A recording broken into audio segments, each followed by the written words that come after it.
Hello guys, मैं Ilesh sir और आप देख रहे हैं इम इंस्टीट्यूट। गाइस, आज हम बात करेंगे अपनी डेली मील के बारे में। जिस तरह हम सुबह नाश्ता करते हैं, दोपहर में खाना खाते हैं और रात को खाना खाते हैं, इनकी इंग्लिश में वर्ड मीनिंग सबकी अलग होती है। तो आज हम जानेंगे सबकी वर्ड मीनिंग के बारे में। गाइस, देखते हैं। सबसे पहला वर्ड मीनिंग है हमारा ब्रेकफास्ट। गाइस, सबसे पहले इसके प्रोनाउंसिएशन पर ध्यान देंगे। ये ब्रेकफास्ट है, ना कि ब्रेकफास्ट। बहुत से स्टूडेंट इसको ब्रेकफास्ट बोलते हैं।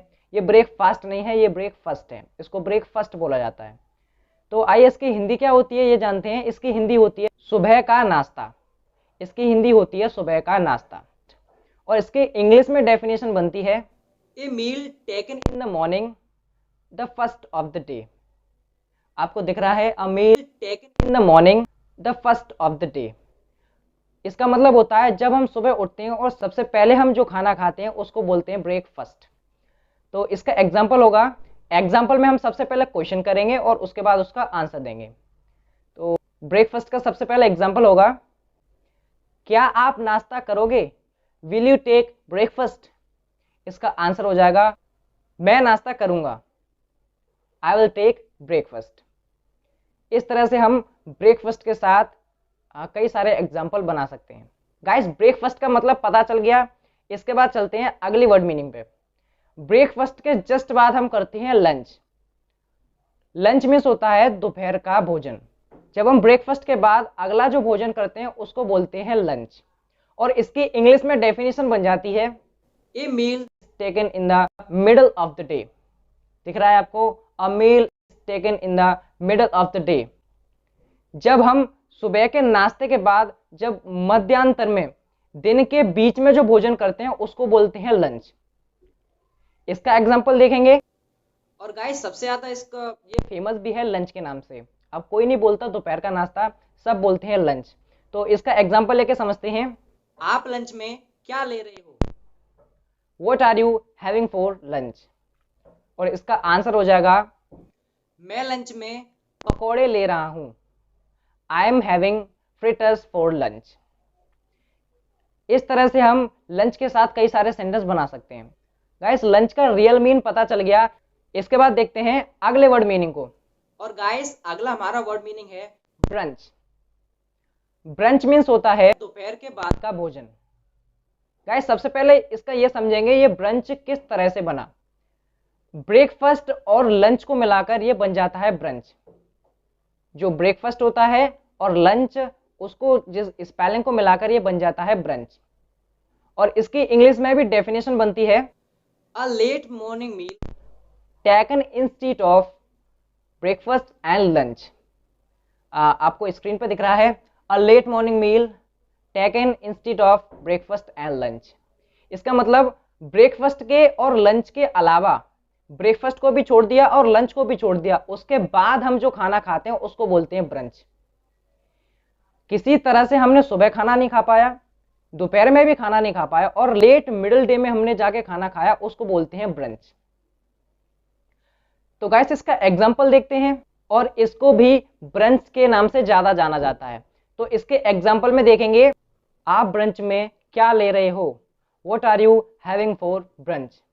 और इसका आंसर हो जाएगा, मैं ब्रंच में आलू पराठा ले रहा हूं। आई एम हैविंग स्टफ्ड आलू paratha for brunch. Stuffed means होता है भरा हुआ और आलू पराठे को आलू पराठा ही बोला जाता है। गाइस, ब्रंच का मीन पता चल गया। इसके बाद चलते हैं अगले वर्ड मीनिंग पे। और गाइस, ब्रंच के बाद हम लेते हैं स्नैक्स। स्नैक्स का मतलब होता है हल्का भोजन या अल्पाहार। और गाइस, इसका रियल मीन होता है जब हम ब्रंच के बाद बीच बीच में खाने से पहले कुछ ना कुछ चटपटा या नमकीन या तली हुई चीजें जो लेते हैं उसको स्नैक्स में रखा जाता है और उसको बोलते हैं स्नैक्स। और उसकी डेफिनेशन होती है a small amount of food taken between meals. जैसे कि आपको दिख रहा है, a small amount of food taken between meals, जिसका मतलब खाने के बीच में कुछ छोटी मोटी तली हुई चीजें हम लेते रहते हैं, उसको बोलते हैं स्नैक्स। और इसको भी सबसे ज्यादा लोग स्नैक्स के नाम से ही जानते हैं। तो गाइस, इसका एग्जांपल लेते हैं। उसने स्नैक्स में क्या लिया है? What has he had for snacks? What has he had for snacks? और गाइस इसका आंसर हो जाएगा, उसने स्नैक्स में सैंडविच ली है। He has had sandwich for snacks. इस तरह से हम स्नैक्स के साथ कई सारे एग्जाम्पल बना सकते हैं। स्नैक्स का रियल मीन जानने के बाद गाइस देखते हैं अगले वर्ड मीनिंग को। और गाइस इन सब के बाद आता है डिनर। डिनर मीन्स होता है रात्रि का भोजन या रात का भोजन। इसको भी सबसे ज्यादा लोग डिनर के नाम से ही जानते हैं। और इसका इंग्लिश में डेफिनेशन होती है the main meal of the day whether taken in the evening and middle part of the day. इसका हिंदी में मतलब होता है the main meal of the day, मतलब जो हम पूरे दिन से खाना जो हमने खाया, ब्रेकफास्ट, ब्रंच, लंच, स्नैक्स, जो कुछ भी हमने किया, डिनर को main meal of the day माना जाता है। और डिनर हमारा 2:30 या 3 बजे से लगभग रात के टाइम तक किया जा सकता है। डिनर का रियल मतलब ही रात्रि का भोजन होता है। तो गाइस इसका एग्जांपल लेके समझते हैं। आपने डिनर में क्या लिया था? What did you have for dinner? और इसका आंसर हो जाएगा मैंने डिनर में कचौड़ी खाई। I had kachori for dinner. इस प्रकार से हम डिनर के साथ कई सारे सेंटेंस बना सकते हैं। और गाइस अगला हमारा वर्ड मीनिंग है डेजर्ट।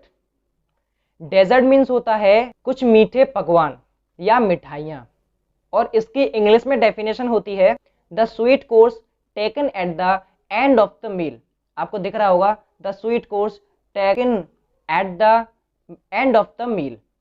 इसका मतलब हम रात्रि का भोजन खाने के बाद या कोई भी खाना खाने के बाद जो हम मीठा कुछ लेते हैं, खाने के बाद जो मीठा होता है उसकी स्पेलिंग होती है डेजर्ट। और गाइस सबसे ज्यादा इसको डेजर्ट के नाम से जाना जाता है। तो इसका एग्जांपल लेते हैं। आप डेजर्ट में क्या खा रहे थे? What were you having for dessert? इसका आंसर देखते हैं। मैं डेजर्ट में चॉकलेट खा रहा था। I was having chocolate for dessert. इस प्रकार से हम डेजर्ट के साथ कई सारे सेंटेंस बना सकते हैं। डेजर्ट का सही मीन जानने के बाद गाइस अगला हमारा वर्ड मीनिंग है सपर। सपर का हिंदी मतलब होता है रात्रि का भोजन, जो कि अंतिम होता है। अंतिम रात्रि का भोजन आप कह सकते हो। और इसका इंग्लिश मीन देखते हैं an evening meal generally a light और इनफॉर्मल बन। इसका मतलब हुआ रात के खाना खाने के बाद कुछ लोग दूध लेना पसंद करते हैं और उसको सपर में रखा जाता है। रात्रि का जो लाइट इनफॉर्मल जो आपका भोजन होता है उसको सपर में रखा जाता है। तो गाइस इसका एग्जांपल देखते हैं। इसका एग्जांपल होगा आप सपर में क्या लोगे? What will you have for supper? इसका आंसर हो जाएगा मैं सपर में दूध लूंगा। I will have milk for the supper. इस तरह से हम इन सभी के मतलब अलग अलग तरीके से यूज कर सकते हैं।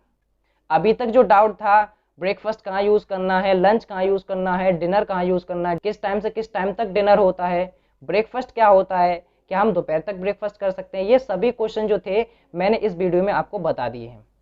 उम्मीद करता हूँ गाइस आज का जो पूरा का पूरा लेसन था आपके समझ में आया होगा। मैंने सब कुछ कवर करने की कोशिश की थी।